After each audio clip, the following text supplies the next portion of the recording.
Hello students, आज की इस वीडियो में हम पढ़ रहे हैं टपल्स के बारे में कि टपल्स क्या होते हैं। इससे पहली वीडियो में हमने पढ़ा था लिस्ट के बारे में, तो हम यहाँ जानेंगे टपल्स क्या होते हैं। टपल्स भी क्या होते हैं? कलेक्शन ऑफ डाटा ही होते हैं। जिस तरीके से आपके पास लिस्ट थी उसी तरीके से आपके पास टपल्स भी होते हैं, जिसके अंदर हम डाटा को स्टोर करते हैं। बस डिफरेंस ये होता है कि लिस्ट जो थी वो म्यूटेबल थी, यानी उनके अंदर एक बार आपने डाटा ऐड कर दिया आप उसे एडिट कर सकते थे, लेकिन टपल्स के डाटा को आप एडिट नहीं कर सकते हैं। एक बार आपने टपल्स को तैयार कर दिया देन वो तैयार हो गए। तो एक मेन डिफरेंस तो लिस्ट और टपल्स में ये होता है आपके पास। और दूसरा डिफरेंस ये होता है कि जब आप एक लिस्ट को बना रहे होते हैं तो उस वक्त आप इस्तेमाल करते हैं स्क्वायर ब्रैकेट का। टपल्स को बनाते वक्त आपको इस्तेमाल करना पड़ता है किसका? एक पैरेंथेसिस का। और टपल्स किस तरीके से तैयार होता है उसके बारे में मैं आपको थोड़ा सा यहाँ पे बना देता हूँ। तो सबसे पहले हम फर्स्ट टपल बनाते हैं TUP1 नाम का। टपल किस तरीके से बनेगा? टपल्स बनाने के दो तरीके होते हैं, एक फंक्शन के थ्रू बना सकते हैं और एक डायरेक्ट आप पैरेंथेसिस यानी राउंड ब्रैकेट के थ्रू भी बना सकते हैं। तो मैं यहाँ पे आपको एक टपल बना के दिखाता हूँ। और ये कौन सा टपल हम बना रहे हैं? एक हेट्रोजीनियस टपल हम यहाँ पे बना रहे हैं। तो एक कंप्यूटर साइंस हो गया मेरा। कंप्यूटर साइंस पहला मेरा एक एलिमेंट हो गया। सेकंड एलिमेंट इसका, या मैं ऑब्जेक्ट भी इसको बोल सकता हूँ, प्रैक्टिसेस इन्फो प्रैक्टिसेस।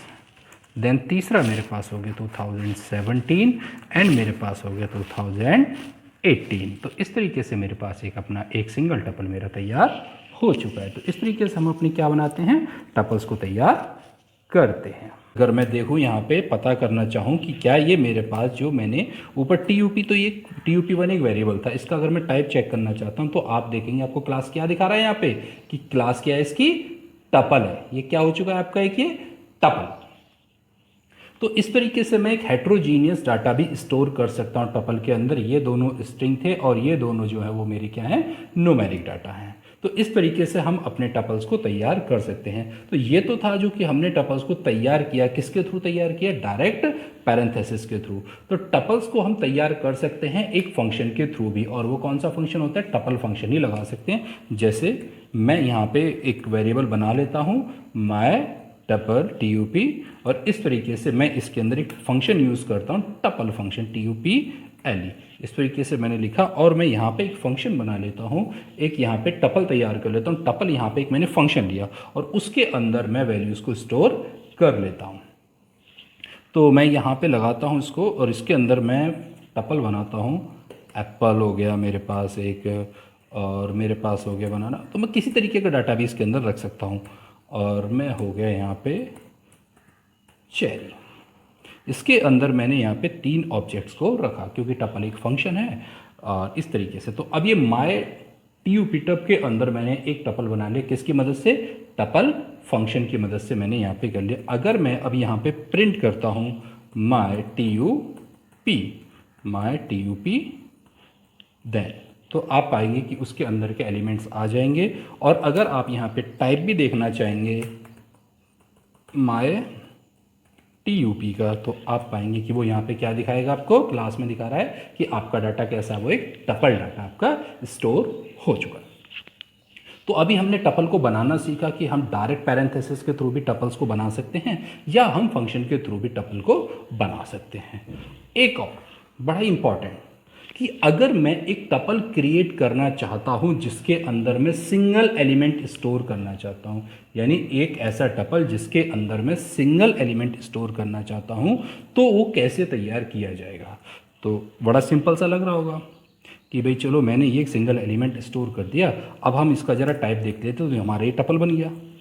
लेकिन अगर आप इसका डाटा टाइप यहाँ पे देखेंगे तो आपको क्या दिखा रहा है? वो str, यानी ये जो डाटा है वो जो A1 है वो टपल नहीं है, वो क्या है? str। तो फिर इसको किस तरीके से तैयार किया जाए कि ये सिंगल एलिमेंट टपल तैयार हो जाए? अगर इसके अंदर 2 एलिमेंट होते, अगर ये कुछ इस तरीके से होता A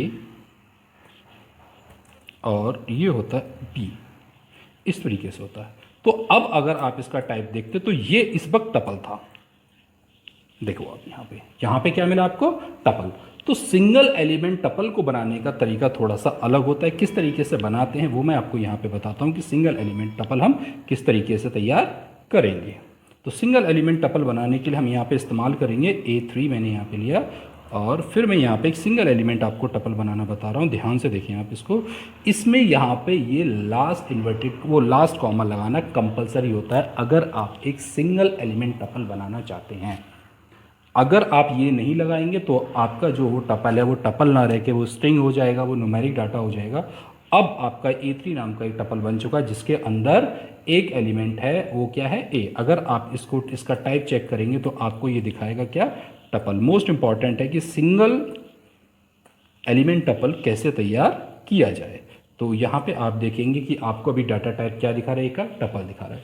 तो सिंगल एलिमेंट टपल अगर आपको बनाना है तो आपको लास्ट में कॉमा लगाना कंपलसरी है। सिंगल एलिमेंट टपल के लिए होता है इस तरीके से। तो इस तरीके से हमने एक सिंगल एलिमेंट टपल भी बना दिया। अब एम्प्टी टपल कैसे तैयार करते हैं, एम्प्टी टपल जिसके अंदर कोई भी एलिमेंट ना हो, तो हम वो किस तरीके से तैयार करेंगे एम्प्टी टपल। तो एम्प्टी टपल के लिए कुछ नहीं, हम टपल फंक्शन का इस्तेमाल करते हैं एम्प्टी टपल को बनाने के लिए। तो कुछ नहीं करना है आपको, केवल ये आर्ग्यूमेंट कुछ डालनी नहीं है, ब्रैकेट लगा के आप छोड़ दीजिए। और आप यहाँ पे देखेंगे टाइप में A4 को, तो A4 का जो आपको टाइप दिखाएगा वो क्या दिखाएगा, A4 का जो आपको यहाँ टाइप दिखाएगा, जैसे ही आप एंटर करेंगे वो आपको क्या दिखाएगा, यहाँ टपल दिखा देगा। तो आपके पास क्या तैयार हो चुका है, टपल। तो आप एम्प्टी टपल भी बना सकते हैं, सिंगल एलिमेंट टपल भी बना सकते हैं। आप उसको टपल को तैयार कर सकते हैं किसके थ्रू, फंक्शन के थ्रू भी, और आप पैरेंथेसिस के थ्रू भी टपल को तैयार कर सकते हैं। इंपॉर्टेंट चीज़ क्या होती है इसमें, जो ध्यान रखने वाली बात होती है कि single line single element tuple को किस तरीके से तैयार किया जाता है। तो इसके अंदर मैंने आपको ये बताया। अब हम थोड़ा सा आगे नेक्स्ट पढ़ते हैं कि टपल की वैल्यू को किस तरीके से एक्सेस किया जाए। और टपल की वैल्यू को एक्सेस करने से पहले आपको ध्यान रखना चाहिए कि उसमें इंडेक्सिंग आपको अच्छे से आनी चाहिए। अगर आपको इंडेक्सिंग आती है तो आप टपल की वैल्यू को बड़े आराम से एक्सेस कर सकते हो। और इंडेक्सिंग इससे पहले वाली जो लिस्ट वाली वीडियो थी उसके अंदर मैं आपको बता चुका हूँ। तो मैं फिर से एक आपको टपल तैयार करता हूँ, T1 नाम का एक टपल बना रहा हूँ, और इसके अंदर मैं यहाँ पे न्यूमेरिक डाटा लगाता हूँ, और इसके साथ कौन कौन से फंक्शन हम यूज़ कर सकते हैं उन फंक्शंस को मैं लगाता हूँ यहाँ पे। तो 10, 20, 30, 40, 50, 60, 70, 80, 90 और देन 100 मैंने इस तरीके से ये एक T1 नाम का टपल तैयार कर लिया जिसके अंदर मैंने न्यूमेरिक डाटा स्टोर कर दिया। अब मैं इसको एक्सेस करना चाहता हूँ। एक्सेस से मतलब है कि मैं इसके अंदर से जीरो इंडेक्सिंग पे देखना चाहता हूँ कि जीरो इंडेक्सिंग पे कौन सी मेरी वैल्यू है। एक्सेसिंग का मतलब होता है एक एक करके इसकी सारी वैल्यू को एक्सेस करना। एक बात हमेशा ध्यान रखना आप इसमें कि जब हम वैल्यूज़ को एक्सेस करते हैं तो उस वक्त हमें इंडेक्सिंग आनी चाहिए। इंडेक्सिंग में अगर मैं बात करता हूँ आपसे, तो मेरे पास ये जो होता है 10, इसकी इंडेक्सिंग होगी मेरी 0, 20 की इंडेक्सिंग होगी मेरी 2, वो 1 सॉरी, 30 की इंडेक्सिंग होगी 2, 40 की इंडेक्सिंग होगी मेरी 3, 50 की इंडेक्सिंग होगी मेरी 5, 60 की इंडेक्सिंग होगी मेरी 5, और 70 की इंडेक्सिंग होगी मेरी 6, 80 की इंडेक्सिंग होगी मेरी 7, और 90 की इंडेक्सिंग होगी 8, और 100 की इंडेक्सिंग होगी मेरी 10।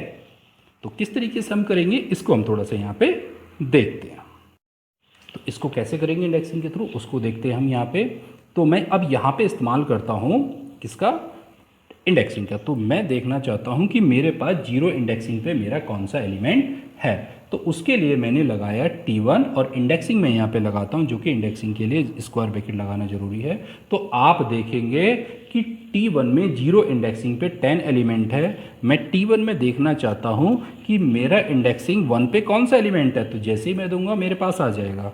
और मैं यहाँ पे देना चाहता हूँ T1 की इंडेक्सिंग देना चाहता हूँ -5, क्योंकि इंडेक्सिंग पॉजिटिव भी होती है और इंडेक्सिंग नेगेटिव भी होती है, जो कि दो तरीके की इंडेक्सिंग होती है। नेगेटिव इंडेक्सिंग जो कि राइट से लेफ्ट की तरफ हम चलते हैं, -1, -2, -3, -4, -5, इस तरीके की जो इंडेक्सिंग होती है। तो आप देखेंगे -5 पे उसने 60 दिया। देखो ये हो गया -1, ये हो गया -2, ये हो गया -3, ये हो गया -4, और ये हो गया आपका -5। तो इस तरीके की जो इंडेक्सिंग होती है उसको हम बोलते हैं नेगेटिव इंडेक्सिंग।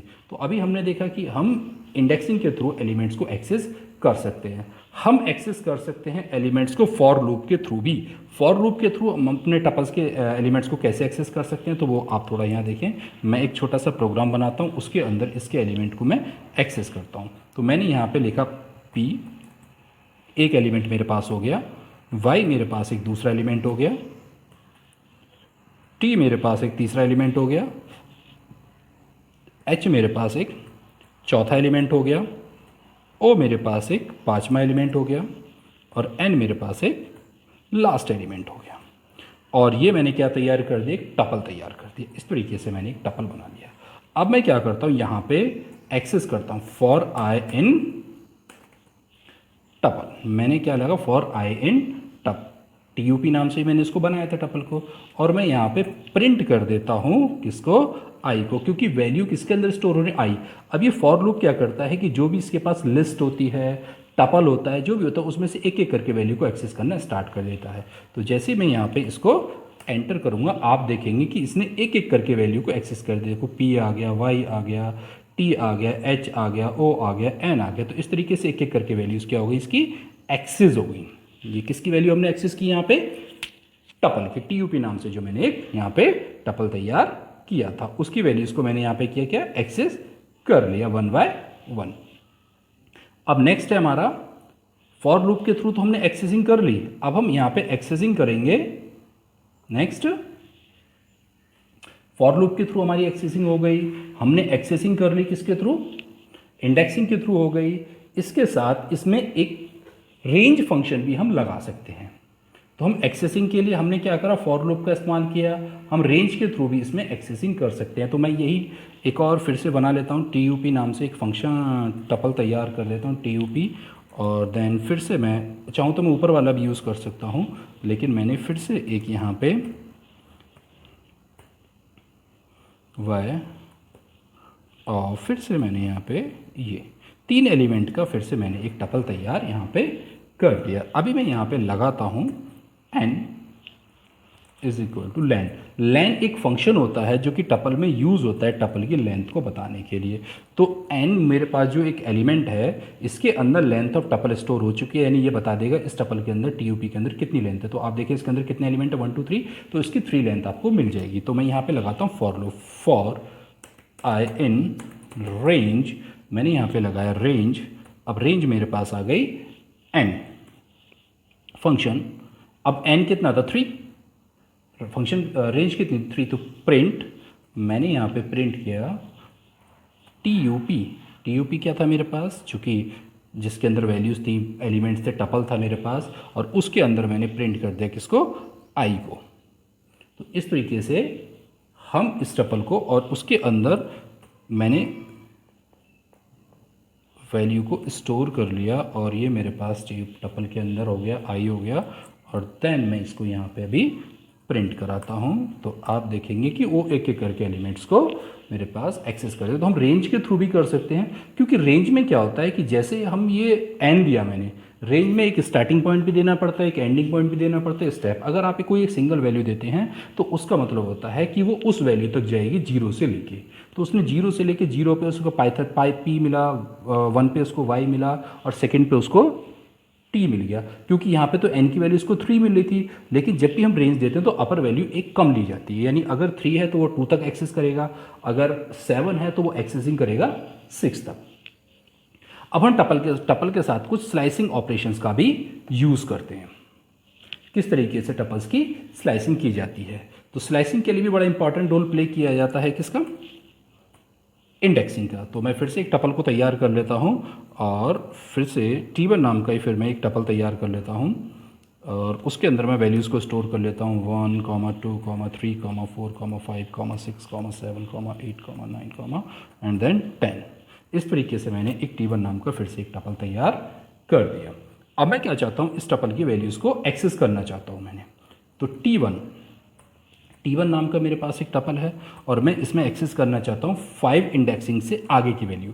मतलब इंडेक्सिंग 5, 1 2 3 4 5 इंडेक्सिंग पे कौन है, इंडेक्सिंग 1 की 1 जो एलिमेंट है उसकी इंडेक्सिंग 0 0 1 2 3 4 5 पे कौन है 6 से आगे के सारे एलिमेंट मुझे यहाँ पे मिल जाएंगे। आप देखेंगे 6 7 8 9 10। तो जिस तरीके से ये जो स्लाइसिंग होती है लिस्ट के अंदर हम यूज़ करते हैं, उसी तरीके की स्लाइसिंग हम यूज़ करते हैं सेम टपल्स के अंदर। तो इस तरीके से मैंने यहाँ पे स्टार्टिंग पॉइंट दिया था, यहाँ पे मैंने इसका एंडिंग पॉइंट नहीं दिया। तो मैं चाहता हूँ भाई 5 से मैं केवल 8 तक एक्सेस करना चाहता हूँ एलिमेंट्स को 5 से 8 तक। ध्यान रखना 5 की इंडेक्सिंग से तो शुरू होगा, 5 भी आएगा, 6 भी आएगा, 7, लेकिन 8 इंडेक्सिंग नहीं आएगा। तो रेंज में जब भी हम काम करते हैं तो उसकी अपर लिमिट नहीं आती है। तो जैसे ही मैं यहाँ एंटर करूँगा आप देखेंगे 6, 7, 8 आ गया, क्योंकि 8 इंडेक्सिंग पे तो क्या होगा, वैसे 9 होगा, लेकिन 9 को नहीं लेगा, वो एक इंडेक्सिंग कम तक लेते हैं बस।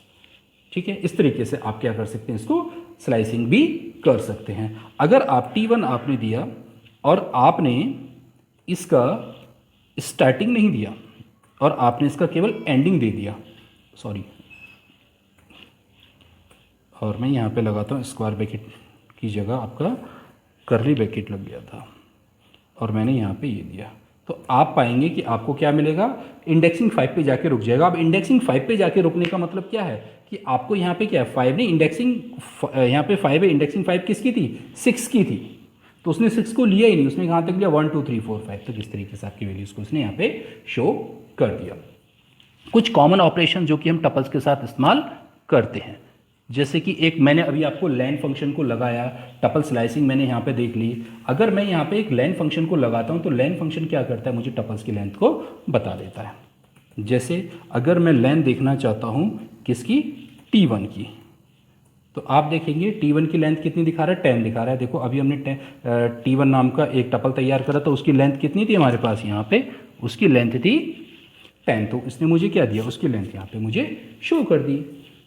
अब हम क्या करते हैं कि हम दो टपल्स को, अगर मैंने T1 नाम का टपल है, दो टपल्स को जोड़ा कैसे जाता है, तो उसके लिए मैं भी आपको बताता हूँ। तो फिर से मैं एक टपल को तैयार कर लेता हूँ। तो मैं इसके आगे अभी 11, 12, 13, 14, 15 मैंने एक और टपल यहाँ पे तैयार कर लिया। अब मैं T3 नाम का एक टपल बनाता हूँ और उसमें T1 और T2 को क्या कर देता हूँ, मैं ऐड कर देता हूँ, T1 प्लस T2। और जैसे ही मैं प्रिंट कराता हूँ T3 को, तो आप पाएंगे कि T1 के एलिमेंट और T2 के एलिमेंट, दोनों के एलिमेंट आ चुके होंगे किसके अंदर, T3 के अंदर। तो इस तरीके से आप क्या कर सकते हैं, दो टपल्स को ऐड भी कर सकते हैं। तो टपल्स की एडिंग भी आपके पास यहाँ पे इस तरीके से हो सकती है, और लेन फंक्शन भी आपने टपल्स के साथ यहाँ पे लगा लिया, और टपल के साथ हमने क्या की, स्लाइसिंग भी कर ली। अब अगर हम काउंट करना चाहते हैं कि कोई एलिमेंट हमारे टपल के अंदर कितनी बार है, कि मैं देखना चाहता हूं कि मेरे पास ये एलिमेंट 2 कितनी बार है मेरे टपल में, एलिमेंट 3 मेरे टपल में कितनी बार है, तो अगर मैं ये देखना चाहता हूं तो मैं यहाँ पे लगा सकता हूं T1 नाम का मैंने एक टपल पहले से ऊपर क्रिएट कर रखा है, और डॉट काउंट करना चाहता हूं मैं किसी एलिमेंट को अपने टपल के अंदर, तो मैं यहाँ पे काउंट करना चाहता हूं किसको, 2 को, कि भाई मेरा 2 मेरे इस टपल के अंदर कितनी बार है। तो जैसे ही मैं एंटर दूंगा वो मुझे क्या दिखा रहा है कि भैया आपके टपल के अंदर 2 केवल एक ही बार है। लगाता हूं यहाँ पे max and MIN function, minimum और मैक्सिमम फंक्शन, कि मैं टपल में देखना चाहता हूँ कि मेरे टपल के अंदर मैक्सिमम वैल्यू क्या है, और मैं ये देखना चाहता हूँ मेरे टपल के अंदर मिनिमम वैल्यू क्या है। तो उसके लिए मैंने लगाया यहाँ पे टपल है मेरे पास, और मैं एक टपल T1 मैंने बना रखा है, तो प्रिंट करना चाहता हूँ मैं यहाँ पे मैक्सिमम वैल्यू देखना चाहता हूँ किसके अंदर, टपल T1 के अंदर। तो टपल T1 के अंदर जैसे ही मैं इस वैल्यू फंक्शन को लगाऊंगा तो आप पाएंगे कि आपको क्या वैल्यू दिखा दी उसने, 10। बिल्कुल ठीक बात है, हमारे पास सबसे बड़ी वैल्यू क्या थी, 10। अगर मैं टपल में देखना चाहता हूँ मेरे पास सबसे छोटी वैल्यू क्या है, तो मैं उसमें लगा सकता हूँ MIN फंक्शन को, तो आप पाएंगे कि वो आपको सबसे छोटी वैल्यू बता देगा। सबसे छोटी वैल्यू क्या है आपके पास, 1 है। ध्यान रखना मैक्स और मिन फंक्शन को तभी आप लगा सकते हैं जब आपके पास जो टपल है वो एक सेम डाटा टाइप होना चाहिए, सेम टाइप का होना चाहिए, वो हेट्रोजीनियस टपल नहीं होना चाहिए। हेट्रोजीनियस टपल का मतलब होता है कि एक ऐसा टपल जिसके अंदर आपको वैल्यूज़ दे रखी हो, न्यूमेरिक वैल्यूज़ भी दे रखी हो और आपको वैल्यूज़ दे रखी हो स्ट्रिंग वैल्यूज़ भी, तो ऐसे में कभी भी आपका टपल ये मैक्सिमम और MIN फंक्शन काम नहीं करेंगे। ठीक है। शॉर्टेड के बारे में आप जानते हैं कि अगर आपका टपल एक सीक्वेंस में नहीं है तो आप उसको क्या कर सकते हैं, असेंडिंग ऑर्डर में लगा सकते हैं शॉर्ट फंक्शन के थ्रू। तो शॉर्ट फंक्शन लगाना कोई प्रॉब्लम नहीं, और शॉर्टेड आप लिख दीजिए और आपका T1 नाम का आपका फंक्शन है उसको आप लगा दीजिए। तो इसमें शॉर्टिंग की तो कोई ज़रूरत नहीं, क्योंकि हमारे पास पहले से T1 नाम का जो हमारा टपल था वो पहले से किसके अंदर था, असेंडिंग ऑर्डर में था। ठीक है। लास्ट है कि अगर हम एक टपल को बना देते हैं तो हम उस टपल को कैसे डिलीट करेंगे। तो टपल को डिलीट करना कोई बड़ी नहीं है, सीधा एक फंक्शन यूज़ होता है DEL, DEL आप दे दीजिए और टपल का नाम दे दीजिए आप यहाँ पे और एंटर कर दीजिए। अब T1 नाम का टपल आपका डिलीट हो चुका। अगर मैं इसको प्रिंट करता हूँ T1 नाम के टपल को, तो वो आपको एरर दे देगा कि आपका T1 नाम का कोई टपल आपका एग्जिस्ट नहीं कर सकता है। तो ये कुछ मैंने फंक्शंस आपको टपल्स के बारे में बताए। आई होप आपको ये पसंद आए हो। अगर आपको कुछ समझ नहीं आया हो तो आप मुझे कमेंट्स कर सकते हैं। ठीक है, okay, thank you for watching this video. Thank you.